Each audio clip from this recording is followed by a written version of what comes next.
Okay, let's unpack this a bit. We're talking about, well, hundreds of billions of dollars in foreign aid committed to just two countries, Pakistan and Ukraine. Yeah. When you hear that figure, just raw like that, Oh, yeah. it's kind of staggering, isn't it? It really is. It immediately throws you into thinking about how global power works, how national needs intersect, all that complex stuff. Exactly. And especially if you, our listener, are trying to, cut through the noise and really understand what's driving things on the world stage.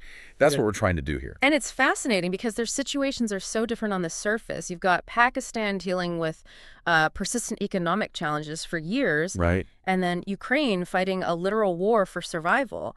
But this massive aid flow links them in this really interesting way. It does. And just for context, we're talking about Pakistan, GDP around $340 billion, population over 240 million, big country. And Ukraine, maybe $173 billion GDP, pre-war population around 44 million. So, yeah, significant players and their reliance on this aid. It tells a story. Absolutely. And the sources we've looked at for this deep dive, they really dig into how these countries get that aid. It's not just passive acceptance. There are strategies involved. So that brings us to the core question for today. The thing we really want to explore for you listening in. Are Pakistan and Ukraine, strategically playing the game? Are they leveraging the priorities of wealthy nations to get what they need? Or is it more just pragmatic reactions, dealing with the cards they're dealt, the circumstances they face? That's the nub of it. Let's start with Pakistan. Their history with aid is, well, it's long and complicated. It really is. Pakistan's dependence on aid isn't a recent thing at all. It's deeply woven into their economy, their military, even social programs going back decades. Yeah, and the scale. Just look at the U.S. aid between, say, 1951 and 2011. Something like $67 billion. Wow. $67 billion. And, that wasn't just charity. It clearly reflected shifting U.S. priorities, the Cold War, then later the War on Terror. What's interesting is how Pakistan seemed to, adapt its own narrative to align with those priorities to keep the support coming. And that aid wasn't just a blank check, was it? It went into specific areas. I remember reading education got a big boost. Yeah, exactly. In 2015, for instance, they were the largest recipient of education aid in South Asia, about $649 million. Okay. And you also saw aid going into healthcare, infrastructure projects, things like that. But, and here's the puzzle, despite all that money coming in over the years, Pakistan still faces some really fundamental economic problems. That's the persistent challenge. Huge external debt, around $130 billion last year. Oof. High poverty rates, something like 40% of the population. And critically, very low public spending on things like healthcare, maybe just 1% of GDP. So that low spending kind of perpetuates the need for more aid, right? It's a cycle. It certainly seems to contribute. They keep needing support from various partners, the U.S., China, Japan, the IMF. So given this ongoing need, how have they actually managed to secure this aid consistently? What's the strategy? Well, a key element seems to be leveraging their geography. Look where they are. Right next to Afghanistan, Iran, India. Yeah, a tough neighborhood. Exactly. And they've managed to position themselves as, crucial for regional stability. Think counterterrorism, think nuclear security. That gets attention. So it's like saying, look, things are volatile here. Help us keep a lid on it. We saw that during the Cold War, definitely. Aligning against the Soviets brought in U.S. aid. Precisely. And that pattern continued post 9/11, their role in the War on Terror. That led to, $3.4 billion in U.S. military aid just between 2002 and 2007. Significant. And then there's the nuclear aspect. Having nuclear weapons means Western powers have a vested interest in engaging with Pakistan, if only to prevent proliferation. It almost turns a security challenge into a form of leverage. It's a very delicate dance they're doing. Yeah. And it gets even more complex when you factor in other big players, like China. The China-Pakistan Economic Corridor, CPEC, that's massive. Yeah, CPEC is huge, $62 billion potentially. And this seems to be part of their strategy. Cultivating strong ties with China gives them economic options, infrastructure development. An alternative. An alternative, exactly. While also maintaining ties with the West, partly perhaps to get aid that helps them counterbalance India's influence in the region. It's navigating these great power rivalries. Playing both sides, some might say. Or just being pragmatic. It could be seen either way. And we saw another layer of this complexity recently, didn't we? That 2022 IMF bailout. Ah, yes, the $1.17 billion. There were those reports suggesting a link to the U.S., maybe involving Ukraine. Right.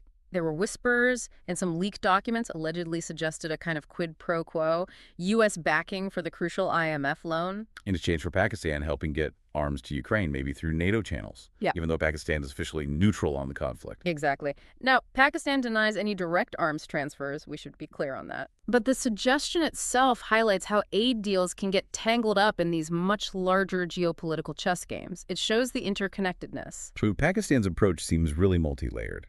Playing the geographical card, managing big power relations, maybe even using crises elsewhere. Okay, let's switch gears to Ukraine. The aid story there feels very different, especially recently. Completely different dynamic. The game changer for Ukraine was obviously Russia's actions. The 2014 annexation of Crimea and then the full-scale invasion in 2022, that just catapulted their need for aid into another stratosphere. The devastation is hard to fathom. Infrastructure losses alone. What was the figure? $150 billion by 2023. At least. And that level of destruction just demands massive external help to even function, let alone rebuild. And the response from the West has been huge. Over $430 billion pledged since 2022. Military, financial, humanitarian aid. Staggering numbers. The U.S. contribution alone was around $67 billion by mid-2024. It's a scale that dwarfs a lot of historical aid packages. And the type of aid is different too, isn't it? Not just projects, but direct budget support. Yes. That's critical. A big chunk, like over 22% of U.S. aid in 2023, went straight into the Ukrainian government's budget. Wow. That's essential just to keep the lights on, pay salaries, provide basic services, especially when their pre-war economy, agriculture industry has been so battered. So, faced with this existential crisis, how has Ukraine gone about securing this unprecedented level of support? What's their strategy? Well, the core of it seems to be positioning themselves as the essential barrier against Russian expansionism. The front line. The front line, exactly.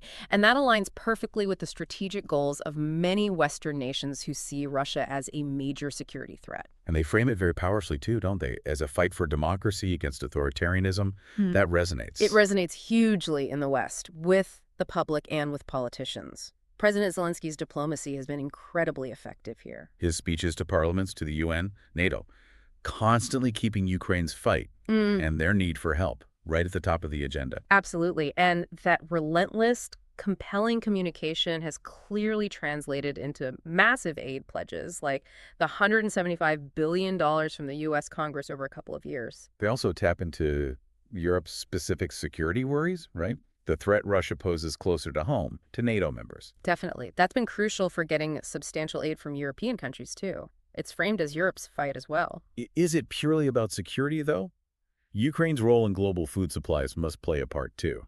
That's another important angle, yes. Ukraine is, or was, a huge food exporter. Remember, they supplied a lot of wheat to countries like Pakistan, actually. Ah, interesting link back. Yes. So disruptions there have global ripple effects. Aid aimed at keeping their agriculture going, keeping grain exports flowing, that serves a wider interest in global food security. And their aspirations, seeking closer ties with NATO, with the EU, that aligns with donor goals too, presumably. It does. It reinforces the narrative of Ukraine moving towards the West, aligning with Western institutions and values, which fits the long-term strategic outlook of many key donors. Okay, so we've seen how both countries work to get aid. Now, the really tricky part. Is this strategic maneuvering, maybe even, as some might suggest, exploitation of donor priorities? Or is it just pragmatic survival? Yeah, this is where it gets nuanced. First, what do we even mean by exploitation here? Good question. I guess it implies using aid in ways the donors didn't intend, maybe manipulating the system for gains beyond just development or defense. Something like that. A manipulative use of resources, perhaps deviating from the stated goals. Okay, so looking at Pakistan through that lens, are there arguments that their actions lean towards exploitation? Well, you certainly hear arguments pointing that way. There have been reports, for instance, alleging significant aid mismanagement, like that claim that a lot of U.S. military aid post 9/11 wasn't actually used for counterterrorism, but maybe redirected towards countering India. Right, I remember those reports. And the ongoing issues with corruption, weak governance, they definitely raise questions about whether aid is being used effectively or if it's being siphoned off or wasted. Does the China-West Balancing Act fit in here? Playing rivals against each other. That could be interpreted as exploitative by some, yes. Leveraging that competition to maximize aid from both sides without perhaps fully committing to either agenda. And that alleged arms for bailout deal with the IMF in Ukraine. That sounds potentially like using a crisis for domestic political reasons, if true. That specific scenario, if the reports were accurate, is probably the starkest example of raising exploitation questions. The suggestion was that the IMF bailout, facilitated by the U.S., might have helped the Pakistani military consolidate power internally, delaying elections, cracking down on opposition, like Imran Khan's situation. Even though they deny the arms deal part. Even though they deny the arms deal. But the perception or allegation feeds into that narrative of aid being leveraged for internal power plays, not just the stated external goals. Okay, but let's flip it. Could Pakistan's actions just be seen as pragmatic, necessary maneuvering? Absolutely. You could argue they're just operating within a global system where aid, often tied to donor interests, it's not a purely altruistic system. So they're just playing the game by the existing rules. Perhaps. Securing vital resources within those constraints. And you also have internal factors like pockets of anti-American sentiment that might genuinely complicate how aid is delivered, making it look like misdirection when it's actually a logistical or a political hurdle internally. So it's complicated. Now, what about Ukraine? Given the horrific situation they're in, could anyone argue their actions are exploitative? Seems harder to make that case. It's definitely a different context, but some questions do get raised, usually around the sheer scale of the aid and oversight. Okay. The massive amounts, especially from the U.S., inevitably lead to debates in donor countries about domestic priorities and whether the aid levels are sustainable or fully accounted for. So questions about efficiency and oversight, maybe. Yes. And while there's little concrete evidence, you occasionally hear whispers about whether the need is sometimes, perhaps, presented in a way to maximize the aid flow, or whether the conflict is prolonged because of the aid. Though, again, that's highly speculative. And maybe general concerns about transparency, given how much aid doesn't go directly to recipient governments globally? That's a broader point about aid worldwide, yeah. Only about 29% globally is managed directly by recipients, which inherently raises questions about local control and accountability, including in Ukraine's case, despite the circumstances. But the counterarguments for Ukraine seem pretty strong, right? Primarily pragmatic necessity. Overwhelmingly, yes. The core argument is that their appeals are driven by literal survival.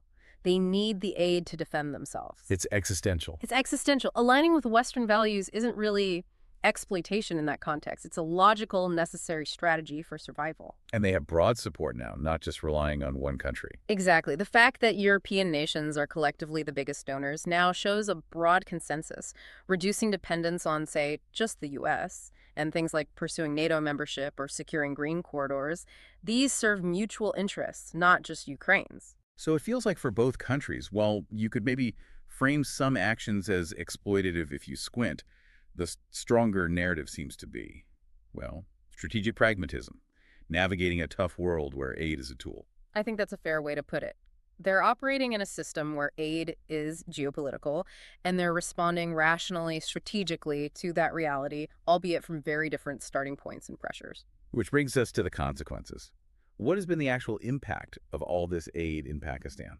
Well, on the plus side, aid has clearly supported sectors like education and healthcare, as we mentioned, $371 million for education in 2015 alone, for example. Okay. But the effectiveness is often undermined by those issues of corruption and, crucially, low domestic investment. Aid can't fix everything if the government itself isn't prioritizing those areas sufficiently. And geopolitically. It's bolstered their military, certainly, but it's also led to friction at times. Remember the U.S. cutting $300 million in aid back in 2018 due to frustrations over counterterrorism efforts. So it can strain relationships, too. What about the ethical side for Pakistan? The main concerns revolve around accountability. If aid is diverted, whether to counter India or suppress dissent, that raises serious ethical questions about how donor money is used and monitored. Though donor oversight itself hasn't always been consistent either.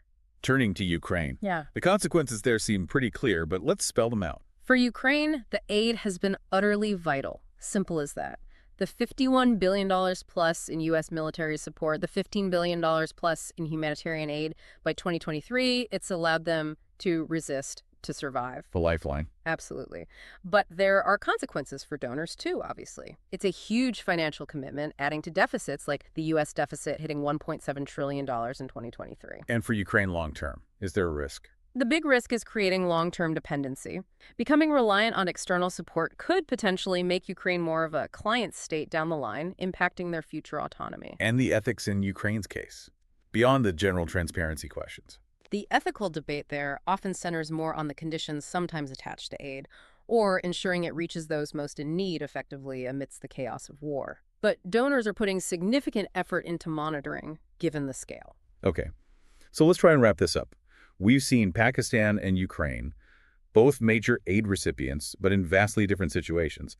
Pakistan playing a long game, leveraging geography and big power politics. While Ukraine positions itself as that crucial frontline defender of democratic values against aggression, driven by immediate existential need. And this question of exploitation versus pragmatism.